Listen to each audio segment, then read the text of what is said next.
क्या गौतम बुद्ध क्षत्रिय नहीं थे? क्या गौतम बुद्ध का जन्म नेपाल के लुम्बिनी में नहीं हुआ था? क्या गौतम बुद्ध को भगवान विष्णु का अवतार बताना गलत है? दोस्तों, ईसा पूर्व 623 में नेपाल के लुम्बिनी में क्षत्रिय राजकुल में जन्मे गौतम बुद्ध को सभी लोग भगवान विष्णु का अवतार मानते हैं।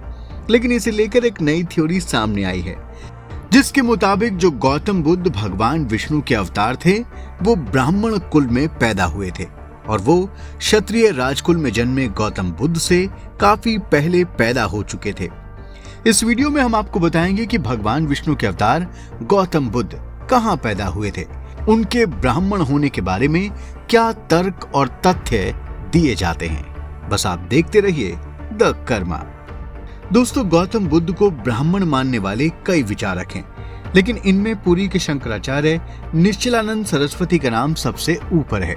शंकराचार्य निश्चलानंद ने इस बारे में जो तथ्य और तर्क रखे हैं, बाकी लोग भी मोटे तौर पर उन्हीं तथ्यों को रखते हैं। शंकराचार्य का कहना है कि अधिकतर लोग सही तरीके से नहीं जानते हैं कि बुद्ध कौन है।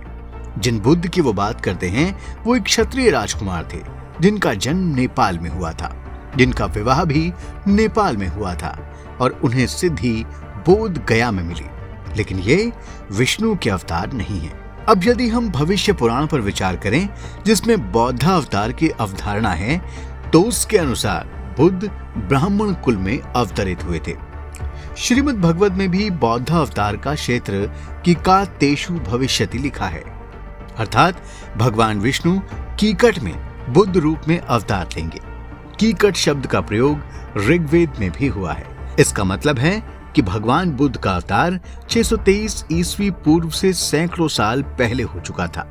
ऋग्वेद पर सायणाचार्य के भाष्य में कीकट देश का नाम मिलता है।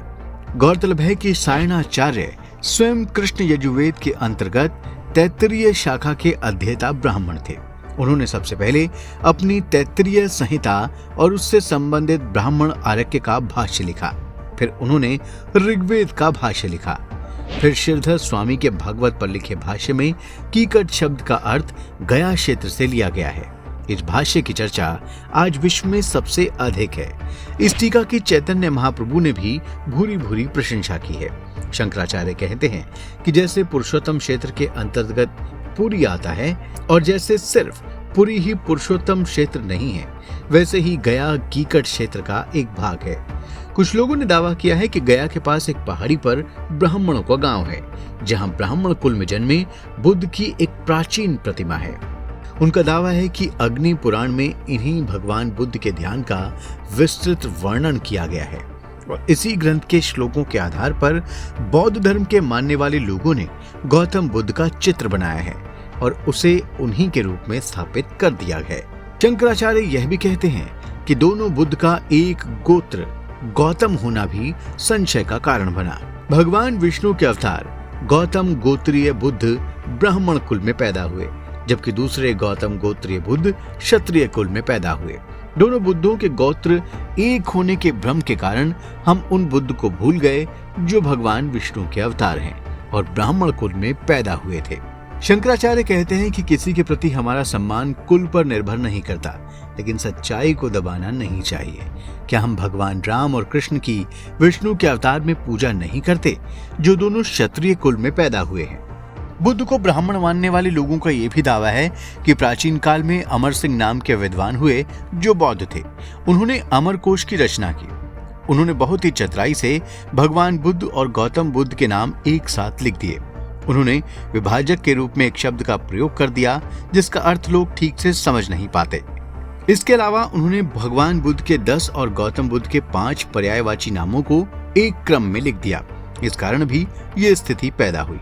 वास्तव में उनकी मंशा ये थी कि भविष्य में लोग ब्राह्मण कुल में अवतरित बुद्ध को भूल जाएं और सिद्धार्थ गौतम बुद्ध ही बुद्ध के रूप में चर्चित हो जाएं। दोस्तों, सनातन धर्म के आध्यात्मिक पक्ष पर गौर करें तो बुद्ध वो हैं जो एनलाइटेंड हैं, जिन्होंने आत्म साक्षात्कार कर लिया है, जिन्होंने आत्मज्ञान को प्राप्त कर लिया है, जो मुक्त हैं, नित्य हैं और शुद्ध हैं। आदि शंकराचार्य रचित इस श्लोक का जिक्र भी यहाँ उल्लेखनीय है, जिसमें वो कहते हैं, नित्योहम बुद्धोहम शुद्धोहम मुक्तोहम शिवोहम शिवोहम शिव स्वरूपोहम। इससे भी स्पष्ट है कि जिसने भी आत्मा को जान लिया है वही बुद्ध है। इस नजरिए से भी एक नहीं कई बुद्ध हो चुके हैं। चूंकि राजकुमार सिद्धार्थ ने भी उस बुद्धत्व को प्राप्त किया, इसलिए वो भी बुद्ध कहलाए। गौरतलब है कि भगवान विष्णु के जितने भी अवतार हैं, वो अवतरित होने के साथ ही परमात्म बोध में थे और उन्होंने कुछ खास लीला को करने के लिए ही अवतार लिया था। उन्होंने जीवन में किसी काल में आत्म साक्षात्कार या आत्मबोध को प्राप्त नहीं किया, जैसा सिद्धार्थ ने प्राप्त किया। दोस्तों, गौतम बुद्ध के कुल ही नहीं, उनकी जन्मभूमि मानी जाने वाली कपिलवस्तु की लुम्बिनी को लेकर भी विवाद है। कई पुरातत्वविद और इतिहासकार ये दावा करते हैं कि लुम्बिनी नेपाल में नहीं बल्कि वर्तमान उड़ीसा में है। प्रख्यात बौद्ध विद्वान A.K. साहू ने भी दावा किया कि ईसा पूर्व 6वीं या 7वीं शताब्दी तक बुद्ध ने नेपाल में प्रवेश ही नहीं किया था। उन्होंने कहा है कि वहां के तराई क्षेत्र में ना तो कपिलवस्तु नाम का कोई निशान है और ना ही लुम्बिनी नाम का कोई क्षेत्र नेपाल में कभी मौजूद था। उड़ीसा संग्रहालय के अधीक्षक चंद्रभानु पटेल ने दावा किया है कि गौतम बुद्ध का जन्म भुवनेश्वर के बाहरी इलाके में स्थित कपिलेश्वर क्षेत्र में हुआ था। इसी कपिलेश्वर क्षेत्र में एक गांव है जिसे लुम्बई कहा जाता है। दोस्तों, हम आशा करते हैं कि ये वीडियो आपको जरूर पसंद आया होगा। अब आप इसे लाइक और शेयर करें और हमारे चैनल को सब्सक्राइब करें और हाँ, नोटिफिकेशन के लिए बेल आइकन दबाना बिल्कुल ना भूलें। धन्यवाद।